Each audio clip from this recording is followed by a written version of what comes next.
10 ഏറ്റവും പ്രധാനപ്പെട്ട ചോദ്യങ്ങൾ നാളത്തെ പരീക്ഷയ്ക്ക് ഉറപ്പായിട്ടും വരാൻ സാധ്യതയുള്ള ചോദ്യങ്ങൾ എൻ്റെ മക്കൾ എൻ്റെ കൂടെ പഠിച്ചോ. എടാ ഫിസിക്സും കെമിസ്ട്രിയും ബയോളജി ഒരുമിച്ചാണ് പക്ഷേ സമയമില്ല എന്ന് പറഞ്ഞ ആൾക്കാരൊക്കെ എന്താ ചെയ്യേണ്ടേ, എൻ്റെ കൂടെ വീഡിയോ കാണുമ്പോൾ തന്നെ പഠിക്കുക, പിന്നെ പഠിക്കാൻ നിൽക്കുന്നത് എൻ്റെ കൂടെ പഠിക്കുക. സെറ്റല്ലേ?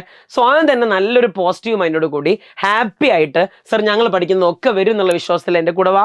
ഈ വീഡിയോ ഒന്ന് ലൈക്ക് അടിച്ചോ, നല്ലൊരു കമൻറ്റ് താഴെ കമൻറ്റ് ചെയ്യുക. എന്തെങ്കിലും സർ വി വിൽ റോക്ക്ന്നോ, നമ്മൾ തൂക്കുന്നോ, സിമ്പിൾ ഹമ്പിൾ നിസ്സാരെന്നോ എന്തെങ്കിലും ഒന്ന് കമൻറ്റ് ചെയ്യാൻ നമ്മൾ തുടങ്ങാൻ പോവാ. 10 പ്രധാനപ്പെട്ട ചോദ്യങ്ങളാണ്. ഒന്നാമത്തെ ക്വസ്റ്റ്യൻ നിങ്ങൾക്ക് എക്സാമിന് ചോദിക്കാൻ ചാൻസ് ഉള്ള ചോദ്യമാണ്. കുറച്ച് യൂണിറ്റുകളുടെ പേര് അങ്ങോട്ട് എഴുതി തരും. ഇവിടെ ചോദിക്കും ഇത് ശരിയാണോ തെറ്റാണോ എന്ന്. ഞാൻ ഉദാഹരണം പറഞ്ഞുതരാം. നമുക്ക് ജസ്റ്റ് എക്സാമ്പിൾ വെച്ച് പഠിക്കുക, എല്ലാം പഠിക്കുക. ആദ്യം ചിലപ്പോൾ എൻ്റെ മക്കളോട് ചോദിക്കും 10 സെന്റിമീറ്റർ എന്ന് തരും. അപ്പം എൻ്റെ മക്കൾ മനസ്സിലാക്കണം, യൂണിറ്റ് എഴുതുന്ന സമയത്ത് ക്യാപിറ്റൽ ലെറ്റർ ഉപയോഗിക്കാൻ പാടില്ല, സാധാരണ ആൾക്കാർക്കൊന്നും ഉപയോഗിക്കാൻ പാടില്ല, സ്മോൾ ലെറ്റർ മാത്രമേ ഉപയോഗിക്കാൻ പാടുള്ളൂ.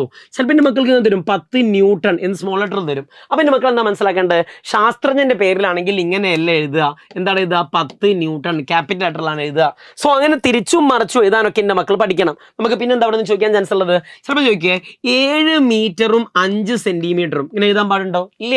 നിങ്ങൾ മനസ്സിലാക്കുക, ഒന്നെങ്കിലും മുഴുവൻ മീറ്ററിൽ എഴുതണം, അല്ലെങ്കിൽ മുഴുവൻ എഴുതണം സെന്റിമീറ്ററിൽ എഴുതണം. ചിലപ്പോൾ എക്സാമിന് എങ്ങനെ ചോദിക്കേ 10 kilogram per metre cube, 10 kilogram per metre cube ഇങ്ങനെ എഴുതാൻ പാടുണ്ടോ? പാടില്ല. കാരണം എന്താ, ഒന്നെങ്കിൽ ഷോർട്ടാക്കി എഴുതുകയാണെങ്കിൽ ഫുള്ള് ഷോർട്ടാക്കി എഴുതണം, അല്ലെങ്കിൽ നീട്ട് എഴുതുകയാണെങ്കിൽ ഫുള്ള് നീട്ട് എഴുതണം. പിന്നെ അടുത്തൊരു കാര്യം എന്താണ്, ഒരു നമ്പറും അതിൻ്റെ യൂണിറ്റ് എഴുതുന്ന സമയത്ത് ഒരു ഗ്യാപ്പ് കൊടുക്കണം, അല്ലെങ്കിൽ ഒരു കാക്കാപ്പുള്ളി കൊടുക്കണം. ഇങ്ങനത്തെ കാര്യങ്ങളൊക്കെ ശ്രദ്ധിക്കണേ. സോ യൂണിറ്റുകൾ എഴുതുമ്പോൾ ശ്രദ്ധിക്കേണ്ട നിയമങ്ങൾ വളരെ വളരെ ഇമ്പോർട്ടൻ്റ് ആണ്.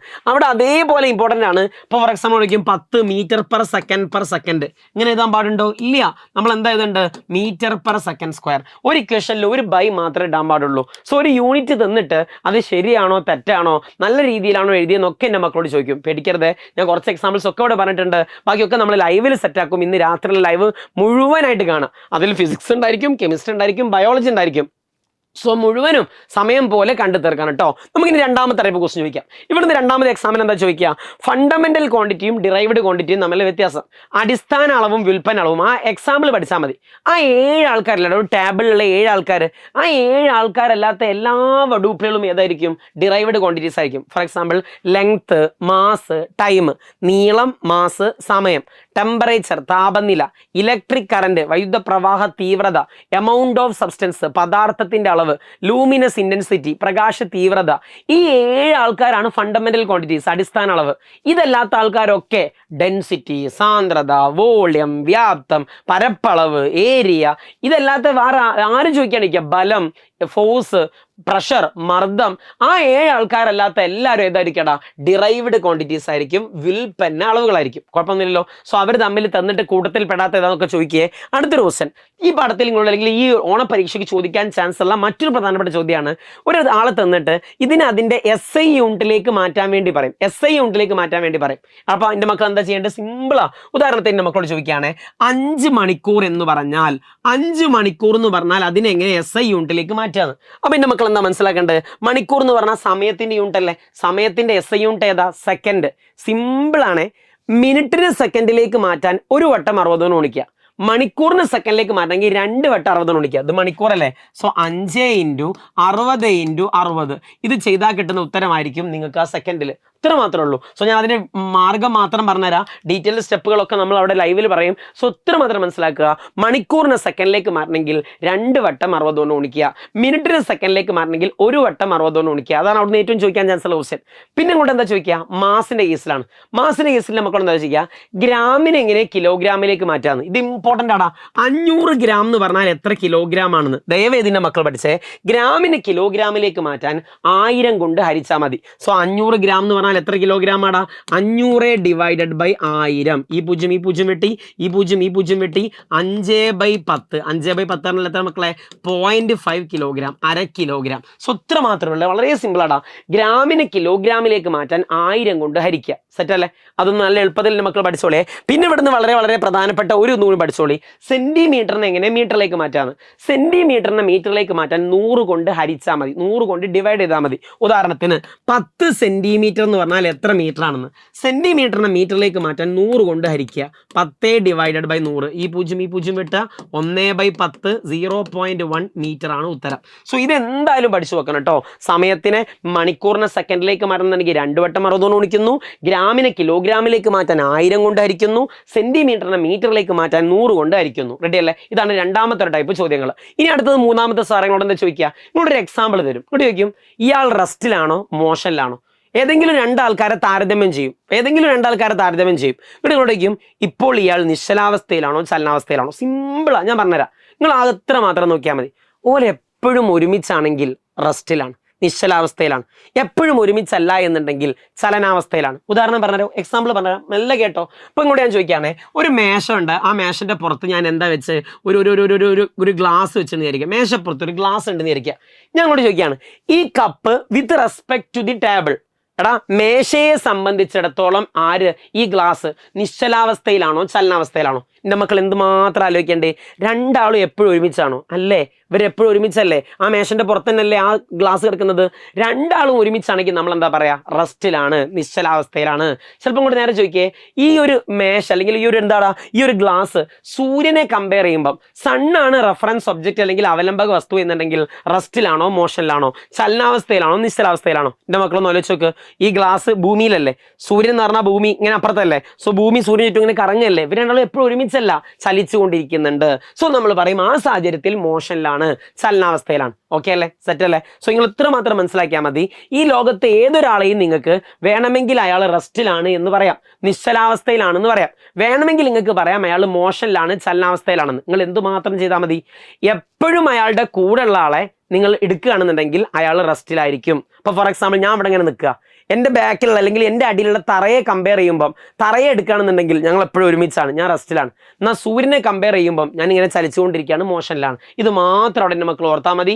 കൂടുതൽ എക്സാമ്പിൾസ് ഒക്കെ ലൈവിൽ വരുന്നുണ്ട് കേട്ടോ. സാർ, അഞ്ചാമത്തെ ക്വസ്റ്റ്യൻ, അസെൻഡിങ് ഓർഡറിലും ഡിസെൻഡിങ് ഓർഡറിലും എഴുതാൻ വേണ്ടി പറയും. ആരോഹണ ക്രമത്തിലും അവരോഹണ ക്രമത്തിലും എഴുതാൻ വേണ്ടി പറയും. സിമ്പിളാണ്. നിങ്ങൾക്ക് അറിയാലോ നീളത്തിന്റെ യൂണിറ്റുകൾ ഏതൊക്കെ? മീറ്റർ ഉണ്ട്, മീറ്ററിനേക്കാൾ വലുത് ഏതാണ്? കിലോമീറ്റർ ഉണ്ട്, ആസ്ട്രോണമിക്കൽ യൂണിറ്റ് ഉണ്ട്, ലൈറ്റ് ഇയർ ഉണ്ട്, പ്രകാശവർഷം ഉണ്ട്, പെർസെക്കൻഡ് ഉണ്ട് അല്ലേ? മീറ്ററിന്റെ ചെറുത് ഏതാടാ? മീറ്ററിനേക്കാൾ ചെറുത് സെന്റിമീറ്റർ ഉണ്ട്, മില്ലിമീറ്റർ ഉണ്ട്, അങ്ങനെയുള്ള സാധനങ്ങളൊക്കെ ഉണ്ട് അല്ലേ? മൈക്രോമീറ്റർ, നാനോമീറ്റർ, അങ്ങനത്തെ കാര്യങ്ങളൊക്കെ ഉണ്ട്. സോ അതും കൂടി എൻ്റെ മക്കളൊന്ന് പഠിച്ചു വെക്കുക. സോ ഏതാണ് ചെറുത്, ഏതാണ് വലുത്? ഇപ്പോൾ ഫോർ എക്സാമ്പിൾ മാസിന്റെ കേസിലുണ്ട്, കിലോഗ്രാം ഉണ്ട്, ക്വിൻ്റൽ ഉണ്ട്, ടൺ ഉണ്ട്, ഗ്രാം ഉണ്ട്, മില്ലിഗ്രാം ഉണ്ട്. സോ അങ്ങനെ ഓരോന്നിൻ്റെയും കേസിലും ചെറുതിൽ നിന്ന് വലുതിലേക്കും വലുതിൽ നിന്ന് ചെറുതിലേക്കും എഴുതാൻ വേണ്ടി പഠിക്കണം. അസെൻഡിങ് ഓർഡർ എന്ന് പറഞ്ഞാൽ എന്താ മക്കളെ? ചെറുതെന്ന് വലുതിലേക്ക്. ഡിസെൻഡിങ് ഓർഡർ എന്ന് പറഞ്ഞാൽ എന്താടാ? വലുതെന്ന് ചെറുതിലേക്ക്. സെറ്റ് അല്ലേ? റെഡി അല്ലേ? അതൊന്ന് പഠിച്ചു വെക്കണം കേട്ടോ. ഇതേമാതിരി കൂടുതൽ പ്രോബ്ലംസ് ഒക്കെടാ നമ്മളൊരു ചാനലുണ്ട്. ജസ്റ്റ് സാധാരണ എജുപോണിന്റെ ചാനലിൽ എല്ലാ വീഡിയോസും വരില്ല. ഇത് നമ്മൾ ഫിസിക്സ് ഡിസ്കസ് ചെയ്യാൻ വേണ്ടിയിട്ട് നമ്മൾ തുടങ്ങിയ ഒരു ചാനലാണ്. നിങ്ങൾക്ക് ആർക്കെങ്കിലും ഇതേപോലെ കുറേ ഫിസിക്സിന്റെ പ്രോബ്ലംസ് ഒക്കെ ചെയ്യണമെന്ന് ആഗ്രഹം ഉണ്ടെന്നുണ്ടെങ്കിൽ, ഡിസ്കസ് ചെയ്യാൻ താല്പര്യം ഉണ്ടെന്നുണ്ടെങ്കിൽ, നമ്മൾ മാത്രം അതിലുണ്ടാവുക, വേറെ ടീച്ചേഴ്സ് ഉണ്ടാവില്ല, ഞാനും നിങ്ങളും മാത്രം ഉണ്ടാവുക. അതിൽ നിങ്ങൾക്ക് ജോയിൻ ചെയ്യാൻ താല്പര്യം ഉണ്ടെന്നുണ്ടെങ്കിൽ ഇതിന്റെ കമന്റ് ബോക്സിൽ ഞാൻ ഒരു ലിങ്ക് കൊടുക്കുക, അത് വേഗം പോയി ഫോളോ ചെയ്തോ. ഇനി അഥവാ അതിന്റെ കമന്റ് ബോക്സിൽ അതില്ല, എജുപോണിന്റെ ചാനലിന്റെ ലിങ്ക് ആണെന്നുണ്ടെങ്കിൽ അതിൽ പോയി ജോയിൻ ചെയ്തു. ഞാൻ നിങ്ങൾക്ക് എന്ത് ചെയ്യാം, രാത്രി ആ ചാനലിൽ ലിങ്ക് അയച്ചുതരാം. ഈ ഫിസിക്സ് വിത്ത് ദാൻസർ എന്നുള്ള ചാനലിൽ ലിങ്ക് അയച്ചുതരാം. അതിലെല്ലാവരും പോയി ജോയിൻ ചെയ്യുക. വേഗം കമന്റ് ബോക്സ് നോക്കണേ. നമുക്ക് പൊളിച്ചടക്കണം. നമുക്ക് ഇനി ഓണം എക്സാം എന്നല്ല, എല്ലാ എക്സാമും നമുക്ക് തകർക്കാം. സിമ്പിൾ. എൻ്റെ മക്കൾ പേടിക്കാൻ വേണ്ട. ഫിസിക്സ് വളരെ വളരെ എളുപ്പമാണ്. പക്ഷെ ഞാൻ പറഞ്ഞിട്ടുണ്ട്, ജാട കാണിക്കരുത്, ഈഗോ കാണിക്കരുത്, ലൈക്ക് അടിക്കുക, സിമ്പിൾ ഹമ്പിൾ നിസ്സാരം. നമ്മൾ അടുത്ത ക്വസ്റ്റിലേക്ക് കിടക്കാൻ പോണേ. പ്രോബ്ലംസ് ഓൺ സ്പീഡ്, വേഗതയുമായി ബന്ധപ്പെട്ട ചോദ്യം ചോദിക്കും. അതിനെല്ലാ എൻ്റെ മക്കളും എല്ലാവരും ശ്രദ്ധിച്ചോളേ. എൻ്റെ എല്ലാ മക്കളും ഈ ഒരു ത്രികോണം നിർബന്ധമായിട്ടും പഠിച്ചിരിക്കണം. ഇത് പഠിക്കാത്ത ഒരു കുട്ടി ഉണ്ടാവാൻ പാടില്ല. DTS എന്നാലോചിക്കുക. DTS. ഇതിൽ D എന്ന് പറഞ്ഞാൽ ദൂരമാണ്, ഡിസ്റ്റൻസ് ആണ്. T എന്ന് പറഞ്ഞാൽ ടൈമാണ്, സമയമാണ്. S എന്ന് പറഞ്ഞാൽ സ്പീഡാണ്, വേഗതയാണ്. നിങ്ങളോട് ആരെയാണോ കാണാൻ പറഞ്ഞ പോലെ പൊത്തി പിടിക്കുക. ഫോർ എക്സാമ്പിൾ സ്പീഡാണ് കാണാൻ വേണ്ടി പറഞ്ഞാൽ സ്പീഡ് പൊത്തി പിടിക്കുക. വേഗത ഈസ് ഈക്വൽ ടു മേലെ ദൂരമല്ല, ദൂരം ബൈ സമയം. Speed is equal to distance divide by time. ഇനി ടൈമാണ് കാണാൻ പറഞ്ഞാലോ ടൈം പൊത്തി പിടിക്കുക, സമയം പൊത്തി പിടിക്കുക. ടൈം ഈസ് ഈക്വൽ ടു മോളാണ് ഡിസ്റ്റൻസ് ബൈ സ്പീഡ്, വേഗത ബൈ ദൂരം, ദൂരം ബൈ വേഗത. ഇനി ഡിസ്റ്റൻസ് ദൂരമാണ് കാണാൻ വേണ്ടി പറഞ്ഞാലോ ദൂരം പൊത്തി പിടിക്കുക. ടൈം നേരല്ലേ, ടൈം ഇൻറ്റു സ്പീഡ്, വേഗത സമയം ഇൻറ്റു വേഗത. ഈ ഒരു ഇക്വേഷൻ നിർബന്ധമായിട്ട് എൻ്റെ മക്കൾ പഠിച്ചു വെക്കണം. നിർബന്ധം എന്ന് പറഞ്ഞാൽ നിർബന്ധം. ഇത് വെച്ചുള്ള പ്രോബ്ലം എന്തെങ്കിലും ഒന്ന് ചോദിക്കും. ഇനി ഒരു കാര്യം കൂടിയാണ്, ചിലപ്പോൾ നിങ്ങൾക്ക് ഉത്തരം കിലോമീറ്റർ പെർ ഹവർ ആണ് കിട്ടിയെന്നിരിക്കുക. എൻ്റെ മക്കൾ ദയവേത് മനസ്സിലാക്കണം, വേഗതയുടെ സ്പീഡിന്റെ യൂണിറ്റ് മീറ്റർ പെർ സെക്കൻഡ് ആണ്. വേഗതന്റെ യൂണിറ്റ് എന്താണ്? മീറ്റർ പെർ സെക്കൻഡ് ആണ്. എങ്ങനെ കിലോമീറ്റർ പെർ ഹവറിനെ മീറ്റർ പെർ സെക്കൻഡിലേക്ക് മാറ്റണമെന്നുണ്ടെങ്കിൽ ആ സംഖ്യനെ ഇൻറ്റു 5/18 ചെയ്താൽ മതി. എന്ത് ചെയ്താൽ മതിയാടാ? ഇൻറ്റു 5/18 ചെയ്താൽ മതി. പക്ഷെ മനസ്സിലായില്ല, ഒരു ഉദാഹരണം പറഞ്ഞുതരാം, ഞാൻ പറഞ്ഞുതരാം. എൻ്റെ മക്കളോട് ചോദിക്കുകയാണെ 18 കിലോമീറ്റർ പെർ ഹവർ എന്ന് പറഞ്ഞാൽ എത്ര മീറ്റർ പെർ സെക്കൻഡ് ആണെന്ന്. വേഗത്തിന്റെ യൂണിറ്റ് കിലോമീറ്റർ പെർ ഹവർ ആണോ? അല്ല, SI യൂണിറ്റ് മീറ്റർ പെർ സെക്കൻഡാ. സാറേ അത് എത്ര മീറ്റർ പെർ സെക്കൻഡ് തന്നെ കാണാൻ സിമ്പിളാ. ഈ നമ്പർ എടുക്കുക, ആ നമ്പർ ഇൻറ്റു 5/18 ചെയ്യുക. മിക്കവാറും 199% ഈ നമ്പറും വെട്ടിപ്പോവും. എടാ 18 എത്ര? 18 ഉണ്ട് 1. സോ 1 × 5 എത്ര മക്കളെ? 5 മീറ്റർ പെർ സെക്കൻഡ് ആണ് ഉത്തരം. ഈ സമയത്തിന്റെ മക്കൾ മനസ്സിലാക്കണം, വാഹനത്തിന്റെ വേഗത അളക്കുന്ന ഉപകരണമാണ് സ്പീഡോമീറ്റർ. സ്പീഡോമീറ്ററിൽ കിലോമീറ്റർ പെർ ഹവറിലാണ് എഴുതുക. ശരിക്കും SI unit metre per second ആണ്. റെഡി അല്ലേ? നമ്മൾ 7ാമത്തെ ക്വസ്റ്റ്യനിലേക്ക് കിടക്കാൻ പോവാണ്. 7ാമത്തെ question, examples for non contact force. സമ്പർക്കരഹിത ബലത്തിന് ഉദാഹരണം. എടാ ഫോഴ്സ് അല്ലെങ്കിൽ ബലത്തിന്റെ യൂണിറ്റ് എന്താ? ന്യൂട്ടൺ ചോദിക്കും. എന്നിട്ട് മക്കളോട് അടുത്ത ക്വസ്റ്റ്യൻ ചോദിക്കുക, ഈ ഫോഴ്സ് അല്ലെങ്കിൽ 2 തരമുണ്ട്, കോണ്ടാക്ട് ഫോഴ്സും ഉണ്ട് നോൺ കോണ്ടാക്ട് ഫോഴ്സും ഉണ്ട്, സമ്പർക്ക ബലമുണ്ട് സമ്പർക്കരഹിത ബലമുണ്ട്. ഇതിന് എക്സാമ്പിൾ പറഞ്ഞു തരുമെന്ന്. എളുപ്പ ടച്ച് ഉള്ള ആൾക്കാരൊക്കെ കോണ്ടാക്ട് ഫോഴ്സ് ആയിരിക്കും. ഇപ്പൊ മസ്കുലാർ ഫോഴ്സ്, എടാ നമ്മൾ ടച്ച് ചെയ്യുന്നുണ്ട്. മസ്കുലാർ ഫോഴ്സ് പേശി ബലം കോണ്ടാക്ട് ഫോഴ്സ് ആണ്, സമ്പർക്ക ബലമാണ്. എടാ അങ്ങോട്ട് നോക്കുക, ഒരു ട്രോളി തള്ളുക, പുഷിങ് ട്രോളി കോണ്ടാക്ട് ഫോഴ്സ് ആണ്. എന്നാൽ എൻ്റെ മക്കൾ നിർബന്ധമായിട്ടും പഠിക്കേണ്ട കുറച്ച് ആൾക്കാരുണ്ട്. അതിലൊന്നാണ് ഗ്രാവിറ്റേഷൻ, ഗുരുത്വാകർഷണ ബലം. ഗ്രാവിറ്റേഷൻ, എടാ തെങ്ങിന്ന് തേങ്ങ വീഴ, മാവുന്ന് മാങ്ങ വീഴ, അതൊക്കെ ഗ്രാവിറ്റേഷനാണ്. ഗുരുത്വാകർഷണ ബലത്തിൽ ഒരു ടച്ചും ഇല്ല. അതൊരു നോൺ കോണ്ടാക്ട് ഫോഴ്സ് ആണ്, സമ്പർക്കരഹിത ബലമാണ്. ഇവൻ്റെതാണ്. ഈ നോൺ കോണ്ടാക്ട് ഫോഴ്സിന്റെ എക്സാമ്പിൾ ആണ് നിർബന്ധമായിട്ട് പഠിക്കേണ്ടത്. ഇതിന് മറ്റൊരു എക്സാമ്പിൾ ആണ് മാഗ്നറ്റിക് ഫോഴ്സ്. എന്താ മാഗ്നറ്റിക് ഫോഴ്സ് എന്ന് പറഞ്ഞാൽ? കാന്തിക ബലം. സോ കാന്തിക ബലം ഇതൊരു ഉദാഹരണമാണ്. ഞാൻ മലയാളത്തിൽ ഇംഗ്ലീഷിലും പറയുന്നുണ്ട്. ഇനി ഒരു എക്സാമ്പിൾ കൂടി പഠിച്ചേക്കുക.